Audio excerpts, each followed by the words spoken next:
যে ভিডিওটা এখানে দেখছেন সেটা আগরতলায় অবস্থিত বাংলাদেশের হাই কমিশনারের অফিস এবং এখানে এসে ভারতীয়রা চিন্ময় কৃষ্ণ প্রভুর গ্রেপ্তারের প্রতিবাদে এসে এখানে একদম পুরো আন্দোলন করে কিন্তু বিএসএফ তাদেরকে আটকে দেয়। তা সত্ত্বেও কিছু আন্দোলনকারীরা বাংলাদেশ হাই কমিশনারের অফিসের ভিতরে ঢুকে যায় এবং সেখান থেকে পতাকা নামিয়ে পতাকা ছিঁড়ে ফেলা হয়।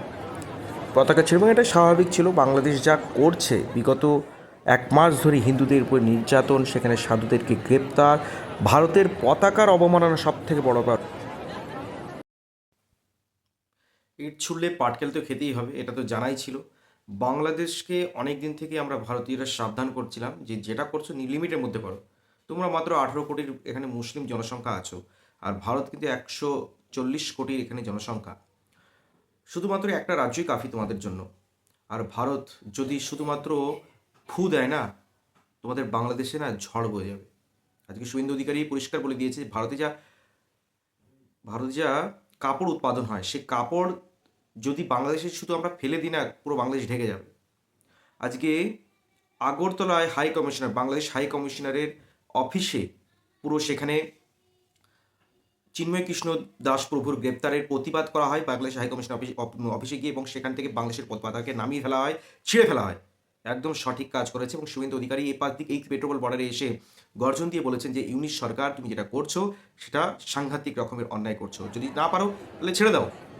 তোমার মতন একটা দুরাচারী শাসক কাঠের পুতুলকে রাখার দরকার নেই। তুমি সরে গিয়ে যারা মেন তোমাকে নাচাচ্ছে তাদেরকে সামনে নিয়ে আসো।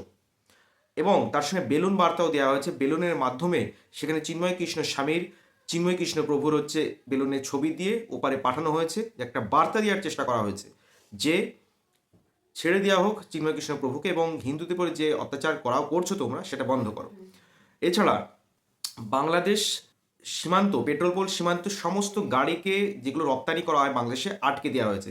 এবার দেখো, না খেতে পেয়ে তোমরা বুঝতে পারবে।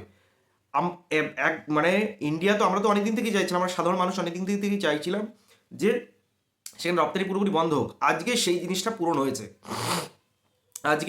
পূরণ হয়েছে। একদম রপ্তানি ওখানে সম্পূর্ণরূপে বন্ধ করা গেছে। ব্যাস 6 মাস দেখুন না, 6 মাস পরে বাংলাদেশ তোমরা নিজেরাই বুঝতে পারবে কত ধানে কত চাল হয়। সংখ্যালঘু আমাদের দেশেও আছে, কিন্তু তারা সুরক্ষিত। তাদের পরে কখনো অত্যাচারের ঘটনা ঘটে না, কখনো হামলা হয় না।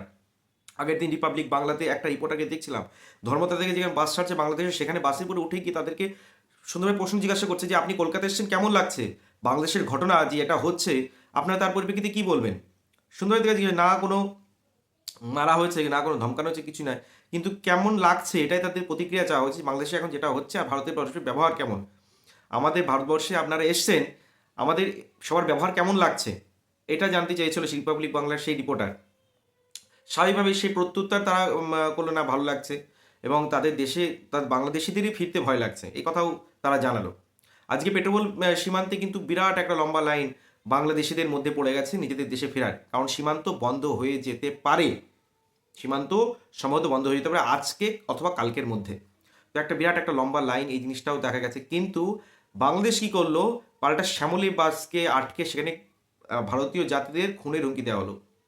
গতকালকে একটা ভিডিও ভাইরাল হয়েছিল, গেদে বর্ডার টপকে একটা ছেলেকে আসতে হয়েছে বাংলাদেশ। যখনই সেই বাংলাদেশের লোকেরা জেনেছে যে সে ভারতীয় হিন্দু, তাকে উল্টোপাল্টা মারধর করা হয়েছে, মাথায় আঘাত করা হয়েছে, চোখে আঘাত করা হয়েছে, এবং তাকে যে বন্ধুটি আশ্রয় দিয়েছিল সেই বন্ধুটিও তাদেরকেও শাসিয়েছে সেখানকার যে সমস্ত নেতারা আছে। তার সেই ভয়াবহ কাহিনী আমি শুনেছি, এবং আপনারা পশ্চিমবঙ্গবাসী এবং দেশবাসী সকলেই শুনেছেন। তো বাংলাদেশে কী পরিস্থিতি চলছে আপনারা সকলেই বুঝতে পারছেন। বাংলাদেশ নিয়ে যত কথা বলবো না, মানে মাথা দিয়ে শুধু আগুন বেরোবে। আমি এটা বুঝতে পারছি না যে এরা এই যে জঙ্গিদের উস্কানিতে এই যে যুদ্ধ করব এই জিনিসটা করছে, মানে 1 ঘন্টা লাগবে না বাংলাদেশকে মানে পুরো ধূলিসাৎ করে দিতে। ভারতের কাছে যা অস্ত্র ভাণ্ডার আছে, 1 ঘন্টা লাগবে না। তোমরা ভাবছো, বাংলাদেশ যেটা ভাবছে যে এখান থেকে যদি অ্যাটাক করা হয়, ওদিক থেকে পাকিস্তান হামলা করবে। আরে জানো না পাকিস্তানের অবস্থা কি? ইন্ডিয়া সার্জিক্যাল স্ট্রাইক করবে, সার্জিক্যাল স্ট্রাইক, এক আঘাতেই শেষ।